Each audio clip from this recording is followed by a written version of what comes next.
ہو جاؤں گا جب وہ میرے گھر کا طواف کریں گے۔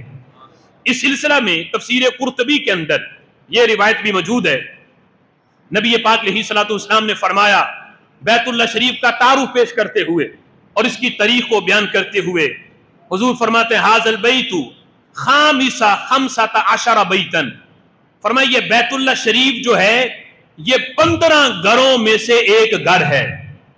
کتنے گھروں میں سے؟ 15 گھروں میں سے بیت اللہ شریف بھی ایک گھر ہے۔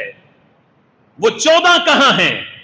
تو میرے آقا فرماتے ہیں سبعۃ منہا فی السماء الی العرش، 7 آسمانوں میں ہیں، یعنی پہلے آسمان پہ، پھر دوسرے پہ، تیسرا علی ھذا القیاس، جو 7واں ہے وہ اللہ کے عرش کے نیچے بیت المعمور ہے جسے فرشتوں کا کعبہ کہا جاتا ہے۔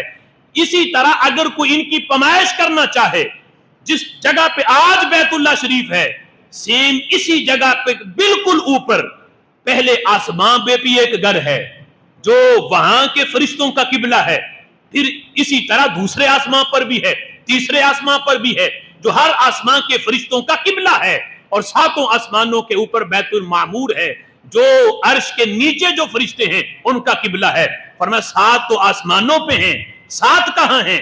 فرمایا وَسَبْعَةٌ مِّنْهَا إِلَىٰ تُخُومِ الْأَرْضِ، 7 جو ہیں وہ 7 زمینوں کے نیچے ہیں۔ جس جگہ پہ قبلہ ہے سیم اسی جگہ پہ نیچے 7 زمینوں تک رب ذوالجلال کا ایک گھر ہے جو وہاں کی مخلوق کا قبلہ ہے۔